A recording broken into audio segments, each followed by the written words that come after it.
SC समाज के भाइयों को या किसी भी समाज के जो लोग हैं हमारे, अगर कोई उनके साथ नाजायज़ कोई करता है, चाहे वो राजपूत हो, मेरा सगा भाई भी हो, अगर वो किसी के साथ नाजायज़ करता है तो हम उसका भी विरोध करते हैं। और आज आपके सामने हम मौजूद हैं। मैंने आपसे बताया कि बल्कि मुझे तो ऐसा बताया कि वो मुझे चेक कर रहे थे कि भाई जब हम अपने घर भोजन पे बुलाएंगे राणा जी आएंगे या नहीं आएंगे, क्या जवाब देंगे। कि जब चुनाव की बारी आती है तो तमाम बड़े बड़े राजनीतिज्ञ और तमाम बड़े बड़े लोग भी कहीं ना कहीं दलितों के मोहल्ले में, सफाई कर्मियों के मोहल्ले में जाते हैं, उनके यहाँ खाना खाते हैं, पैरों तक के धोते हैं और फिर बाद में वो जीतने के बाद उन लोगों को भूल जाते हैं। आपका क्या प्रतिक्रिया इस बात पर? लिट्टी चोखा खा करके सिर्फ चले जाना है या फिर यहाँ पर आकर के दलितों की बस्तियों को भी देखना है? मैं युवराज और आप देख रहे हैं IR24 न्यूज। और बिहार में लिट्टी चोखा बहुत ही मशहूर है और अभी मेरे साथ जो लोग मौजूद हैं वो कहीं ना कहीं यहाँ पर लिट्टी चोखा का आनंद उठाते हुए नजर आ रहे होंगे।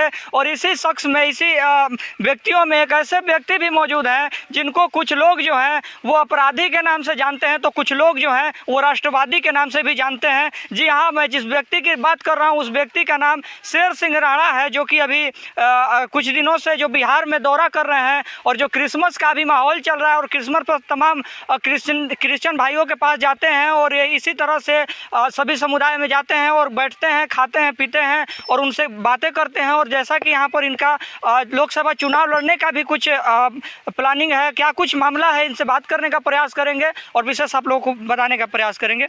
सबसे पहले तो सर स्वागत है आपका हमारे चैनल में। और कैसा महसूस हो रहा है आपको इससे बिहार की धरती पर लिट्टी चोखा का आनंद लेते हुए? देखिए, इतनी स्वादिष्ट लिट्टी चोखी रखा है तो सबसे बड़ी दुविधा तो इस समय आप बने हुए हैं कि हमारे स्वाद में बाधा डाल रखी। लेकिन एक आरोप हम पे लगा देते हैं लोग जिन्होंने हमें नज़दीक से नहीं देखा कि भाई शेर सिंह राणा तो सिर्फ राजपूतों की बात करते हैं या दूसरे किसी उसकी नहीं, लेकिन हम इंसानियत की बात करते हैं।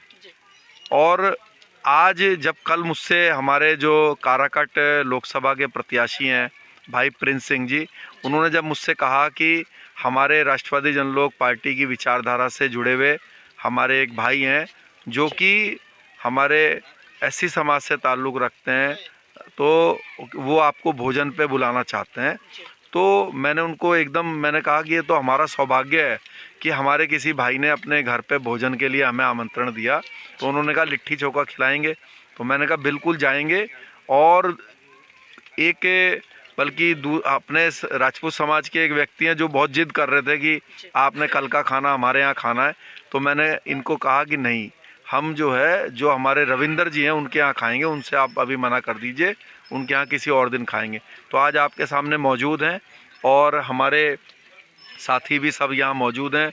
और सुरेंद्र जी जो कि मसीह समाज के हैं और मास्टर हैं ये, और हमारे साथी आए हैं। हम इनके कार्यक्रमों में गए हैं, केक काटा है मसीह भाइयों के साथ मिलके, बच्चों ने खिलाया है और बच्चों को हमने खिलाया है। अमित मुखिया जी भी हैं जो हमारे काराकट विधानसभा के पूर्व प्रत्याशी हैं। तो मुझे लगता है कि राजपूत समाज को सिर्फ बदनाम किया गया है कि जातिवाद करते हैं या इस प्रकार से। देखिए, आपके सामने है और हमने कभी जातिवाद नहीं किया। हम हमेशा ये प्रयास करते हैं कि हम सबके अधिकारों की बात करें और हमारा ये नारा भी है पार्टी का, ना किसी का अधिकार छीनेंगे, ना किसी को अपना अधिकार छीनने देंगे। और हमने पूरे मसीह भाइयों से भी ये वादा किया है कि उनके किसी भी अधिकार को हम किसी को भी छीनने नहीं देंगे। और आप कुछ दिनों से बिहार में दौरा कर रहे हैं, क्या कुछ इसके पीछे का रहस्य है? बिहार में इस तरह से लगातार रोज दिन पर एक दिन में आप 3-4 दौरा करते हैं, 3-4 प्रोग्रामों को करते हैं, क्या कुछ इसका प्लानिंग है? देखिए, क्योंकि चुनाव नज़दीक है, ऐसा नहीं है कि मैं अभी पहली बार यहाँ पे आ रहा हूँ। मैंने आपसे पहले भी बताया कि काराकट विधानसभा पर हम लोग चुनाव लड़े थे राजपा के पार्टी पर और चारपाई का हमारा निशान था खटिया छाप। अमित मुखिया जी ने करीब 8 से 10 हज़ार वोट प्राप्त किए थे। तो नई पार्टी थी, अब तो भविष्य में विधायक बनेंगे यहाँ से, तो हम तो यहाँ पे आना जाना करते हैं। अब थोड़ा इसलिए ज़्यादा आना है क्योंकि लोकसभा चुनाव नज़दीक हैं, प्रिंस जी लोकसभा चुनाव लड़ रहे हैं, तो इसलिए थोड़ा समय यहाँ पर बिहार में भी देना पड़ेगा। और हमारा तो सौभाग्य है कि हमारे पार्टी को, हमें अपने मसीह भाइयों का भी साथ मिला है। रविंदर जी जैसे, मास्टर सुरेंद्र जी जैसे जो है भाई हमें मिले हैं, और मुझे विश्वास है कि काराकट लोकसभा राष्ट्रवादी जनलोक पार्टी भारी बहुमत से जीतेगी, ये मेरा विश्वास जिस तरह से लोग अफवाहें फैलाया करते हैं कि जब चुनाव की बारी आती है तो तमाम बड़े बड़े राजनीतिज्ञ और तमाम बड़े बड़े लोग भी कहीं ना कहीं दलितों के मोहल्ले में, सफाई कर्मियों के मोहल्ले में जाते हैं, उनके यहाँ खाना खाते हैं, पैरों तक के धोते हैं, और फिर बाद में वो जीतने के बाद उन लोगों को भूल जाते हैं। आपका क्या प्रतिक्रिया इस बात? देखिए, हमारे एक कहावत है कि हाथी के दांत दिखाने की कुछ और खाने के कुछ और, लेकिन हमारा ये इतिहास रहा है, हमने जो अपनी ज़बान से बोला है, जो हमारे दिल में है, हम कभी फॉर्मेलिटी नहीं करते। अगर हमें कोई चीज़ नापसंद होगी तो वो हम साफ साफ बोलेंगे। हमने कभी जीवन में इस बात की परवाह नहीं करी कि गलत बात कोई हमसे कर रहा है तो हम उसका विरोध करेंगे तो ये हमसे नाराज़ हो जाएगा। हम मन से ही इस भावना के व्यक्ति हैं कि इंसान इंसान है, चाहे वो किसी भी जाति या किसी भी धर्म, किसी भी क्षेत्र का हो, वो हमारा भाई है। यही सभी धर्म सिखाते हैं। और जिसको हम अपना आराध्य मानता हूँ मैं, मान लीजिए प्रभु श्री राम को, जो हम उन्हीं के वंशज हैं, हम प्रभु श्री राम के जीवन पे ही चल रहे हैं। उन्होंने भी माँ शबरी के बेर खाए, उन्होंने ये दिखाया अपने पूरे जीवन में, उन्होंने कोई जाति या कोई धर्म की छूतछात नहीं करी।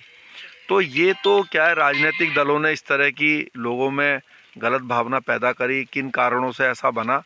लेकिन मैं, अगर मेरे कोई एससी समाज के भाइयों को या किसी भी समाज के जो लोग हैं हमारे, अगर कोई उनके साथ नाजायज़ कोई करता है, चाहे वो राजपूत हो, मेरा सगा भाई भी हो, अगर वो किसी के साथ नाजायज़ करता है तो हम उसका भी विरोध करते हैं। और आज आपके सामने हम मौजूद हैं। मैंने आपसे बताया कि बल्कि मुझे तो ऐसा बताया कि वो मुझे चेक कर रहे थे कि भाई जब हम अपने घर भोजन पे बुलाएंगे, राणा जी आएंगे या नहीं आएंगे, क्या जवाब देंगे।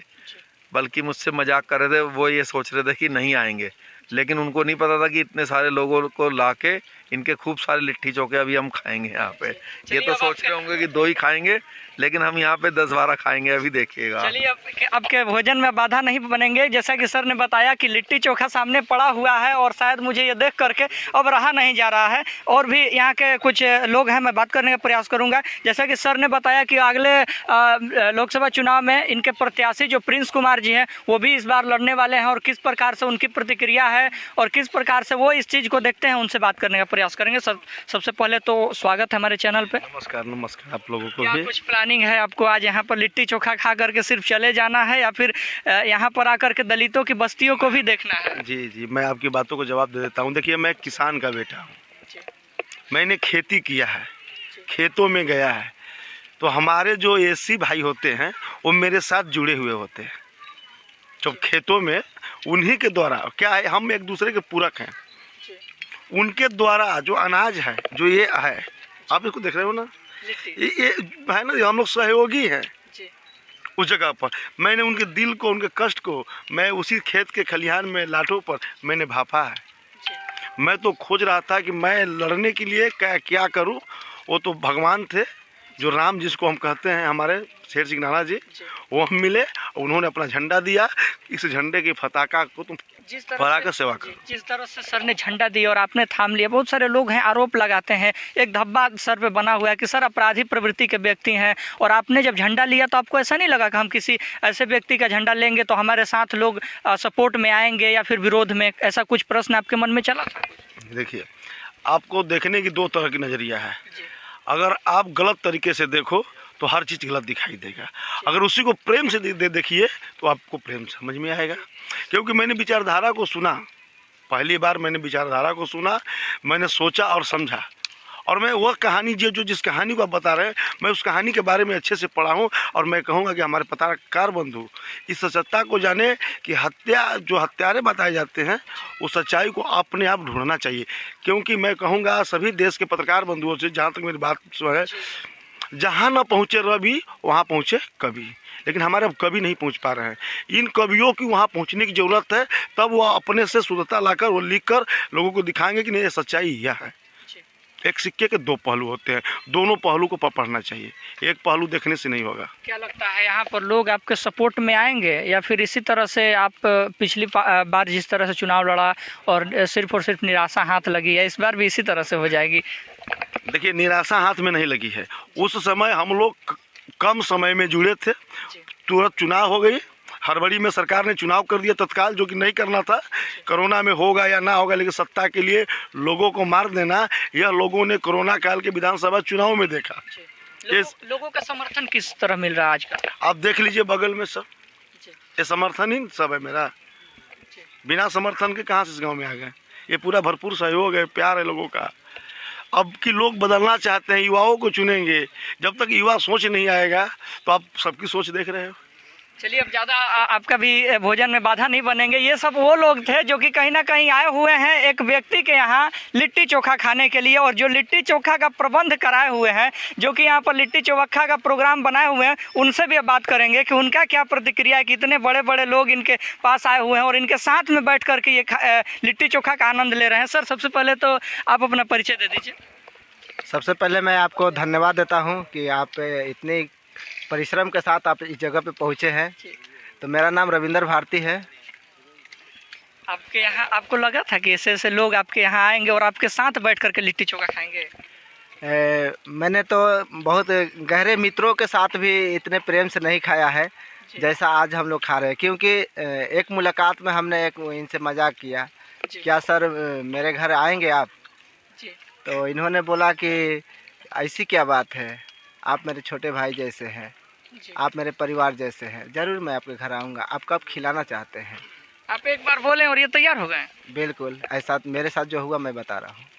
अच्छा, क्या लगता है कि जो सर को बताया जाता है कि राजपूतों के लिए सर काम करते हैं, दलित विरोधी हैं, ऐसा कुछ मतलब लोगों के द्वारा अफवाह फैलाई जाती है, आपने बुलाने से पहले एक बार नहीं सोचा कि हम ऐसे व्यक्ति को बुला रहे हैं, कहीं ना कहीं हमारे समाज के कुछ ऐसे लोग हैं जो हमसे ही नाराज़ हो जाएंगे? अपराधी वृत्ति के जो लोग होते हैं, क्या उनका कोई जाति नहीं है? वो किसी जाति, किसी धर्म से, किसी समाज से वो आ सकता है। तो इसको हम इग्नोर करते हैं कि जिनकी विचार मिलती जुलती है, जिनकी विचार ठीक ठाक है, क्योंकि देखिए आप अगर अच्छा काम करेंगे तो शायद प्रिंस जी मेरे दुश्मन हैं तो इनको पसंद नहीं है, और हम बुरा भी कर रहे हैं तो हमारे मित्र हैं तो इनको पसंद आएगा। तो कुछ ऐसे राजनीतिक पार्टी के लोग होंगे या किसी तरह के इनके अंदर पर्सनली कुछ ऐसा परेशानी होगी जिसके कारण इग्नोर कर रहे हैं उनको। आज प्लान बना क्या है कि आपका पूरा लिट्टी चोखा ये लोग खा जाएंगे? पूरा क्या खाएंगे, जितना पेट में खाएंगे वही ना खा पाएंगे। तो अच्छा, आपको ये कैसे लगा कि आज जो सर आए हुए हैं, उत्तराखंड के रहने वाले हैं सर, और यहाँ बिहार में आए हुए हैं, तो इनको लिट्टी चोखा ही देते हैं, ऐसा क्या मन में आपका चला? मैंने ऐसा सोचा कि ऐसा मैं खाना खिलाता हूँ कि जो सर के यहाँ ना मिलता हो, तो शायद वहाँ लिट्टी चोखा नहीं मिलता है, इसलिए मैं लिट्टी चोखा खिलाया हूँ। बिहार का फेमस भोजन भी है। चलिए, विशेष मैं और किसी लोगों का भोजन में बाधा नहीं बनूंगा।